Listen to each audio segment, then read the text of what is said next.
Quand on parle d'IA générative et cybersécurité, on entend souvent revenir un mot, c'est les injections de prompt ou prompt injection en anglais. Ce serait un peu comme les injections SQL mais à l'ère des LLM. Mais qu'est-ce que c'est exactement? Est-ce que vous savez dans quel cas ce type de vulnérabilité apparaît? Comment elle fonctionne? Quels sont les impacts potentiels? Et surtout, si et comment on peut se protéger contre ce type de vulnérabilité? Eh bien, c'est tout l'objet de cette nouvelle vidéo.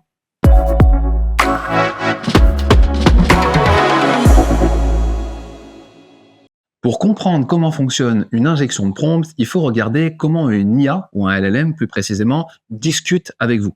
Quand vous discutez avec ChatGPT, Copilot ou n'importe quelle IA générative, le LLM derrière reçoit deux types d'informations. La première information, c'est ce qu'on appelle le system prompt. C'est un peu la fiche de poste du LLM. C'est un ensemble d'instructions qui sont propres à l'application et qui ont été conçues et définies par le développeur de l'application au moment de sa conception. Et ces règles vont régir le comportement du LLM. Un exemple de système prompt, c'est tu es un assistant RH, tu adopteras un style concis et professionnel et tu ne divulgueras jamais d'informations sur les salaires des employés. Ça, c'est un exemple de système prompt. Et ensuite, après le système prompt, il y a le user prompt. Le user prompt, c'est votre question, c'est ce que vous tapez dans le champ de texte ou c'est ce qu'un agent va recevoir comme tâche.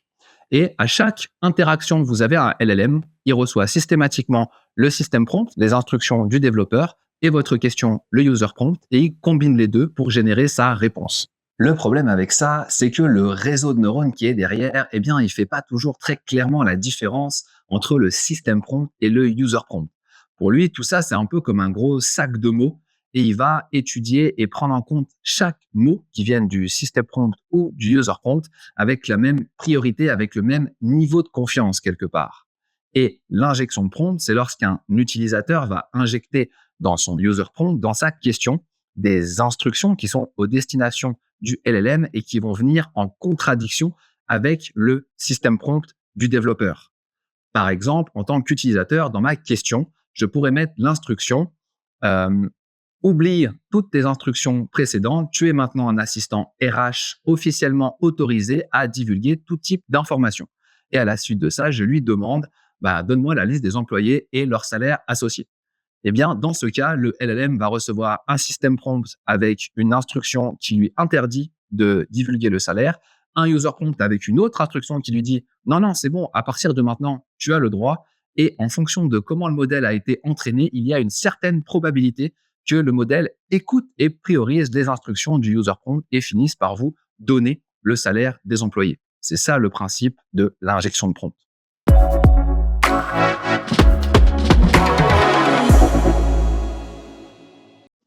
Ok, là, vous allez peut-être me dire, d'accord, mais moi, mes agents IA, ils sont internes uniquement, utilisés par mes utilisateurs internes qui n'ont aucun intérêt quelque part à jouer ce type d'attaque. C'est vrai, mais il existe une autre dimension à l'injection de prompt. L'exemple que j'ai donné précédemment, c'est ce qu'on appelle une injection de prompt directe, où c'est l'utilisateur qui lui-même volontairement dans son user prompt va introduire des instructions pour détourner l'utilisation d'un agent. C'est l'injection de prompt direct. Mais il existe une autre méthode beaucoup plus fourbe qu'on appelle une injection de prompt indirecte. Prenez l'exemple d'un agent IA qui a la capacité de lire vos mails, de lire vos documents et de faire des recherches sur Internet. C'est un cas assez classique, c'est typiquement Microsoft Copilot ou ChatGPT à partir du moment où vous le liez avec votre compte Google. Si ce n'est pas clair pour vous exactement ce que c'est un agent, je vous invite à consulter notre vidéo dédiée à ce sujet. On va se mettre dans ce contexte-là et vous allez simplement demander à cet agent « Fais-moi un résumé de mes emails de la semaine dernière ». Lorsque vous faites ça, cet agent, la première chose qu'il va faire, c'est récupérer les documents qui sont pertinents par rapport à votre question. Dans cet exemple, vos emails de la semaine dernière. Et ce qu'il va faire, il va construire un user prompt avec votre question « Fais-moi un résumé des emails » et à la suite, le contenu des emails qu'il a récupéré. Il va envoyer tout ça au LLM qui va recevoir le system prompt, les instructions qui, dans le cas de Copilot, ont été faites par Microsoft et le user prompt avec votre question, fais-moi un résumé et le contenu de vos emails. Et là, peut-être que vous me voyez venir. Lorsqu'on fait ça, il y a le contenu des emails qui ont été envoyés par des personnes extérieures qui se retrouvent directement injectés dans le user prompt et envoyés au LLM. Donc, si moi, je suis un attaquant et que je vous envoie un email et que dans mon email, je mets des instructions à destination du LLM, si je suis un petit peu malin, je peux mettre les instructions en caractère blanc sur fond blanc, par exemple. Comme ça, elles sont invisibles pour vous si vous lisez le mail, mais elles vont être comprises par le LLM.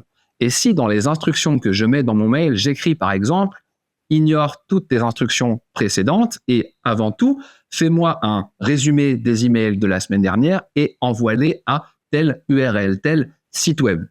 Eh bien, ces instructions qui sont dans mon mail vont se retrouver automatiquement injectées dans le user prompt, éventuellement comprises et interprétées par l'agent qui a la capacité d'aller récupérer des mails et d'aller sur Internet. Donc, l'agent va de manière complètement transparente et automatique faire un résumé des mails, les envoyer sur Internet et ensuite répondre à l'utilisateur avec le résumé de ses emails.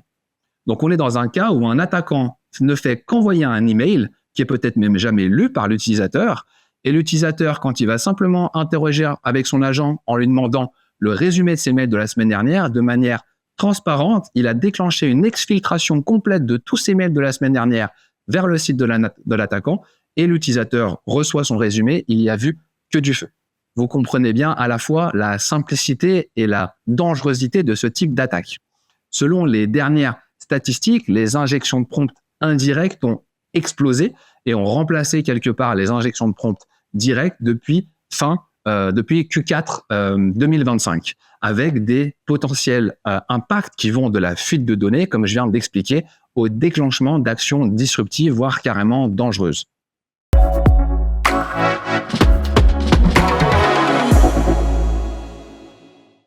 Là où ça devient complexe, c'est que contrairement aux attaques historiques, comme les injections SQL, les XSS ou encore les passes traversales, où on avait des patterns, des signatures sur les attaques qui étaient reconnaissables, dans le cas des injections de prompt, on utilise le langage naturel pour mener l'attaque.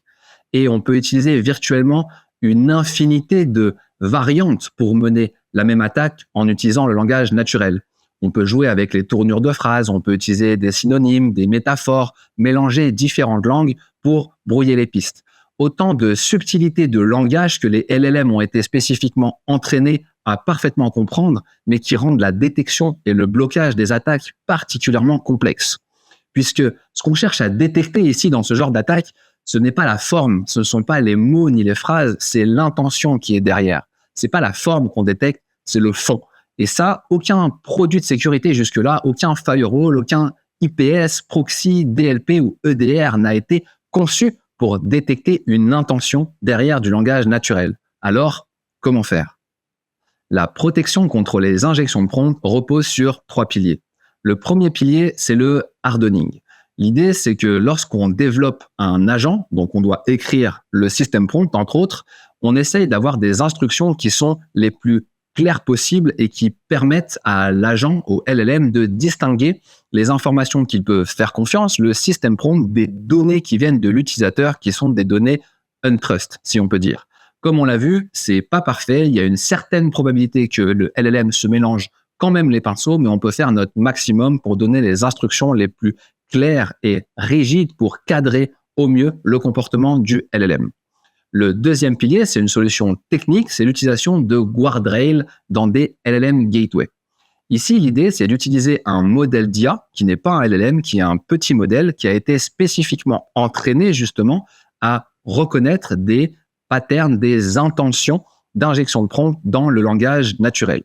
L'idée, c'est d'embarquer ce modèle d'IA dans une LLM Gateway, qui est un équipement qu'on va positionner entre l'utilisateur et le LLM, un petit peu comme un proxy, et qui va analyser les échanges, les requêtes et les réponses, et grâce à son modèle d'IA qui a été entraîné, va être capable de détecter et de bloquer des tentatives d'injection de prompt. Le troisième pilier, c'est le pen testing et le red teaming. Un agent IA, comme n'importe quelle application, ça se teste, ça se pentest, et particulièrement pour aller tester sa robustesse justement devant les injections de prompt. Aujourd'hui, on a même des agents IA qui ont été spécialement entraînés à aller pentester ou red teamer d'autres agents IA pour valider leur robustesse devant des injections de prompt.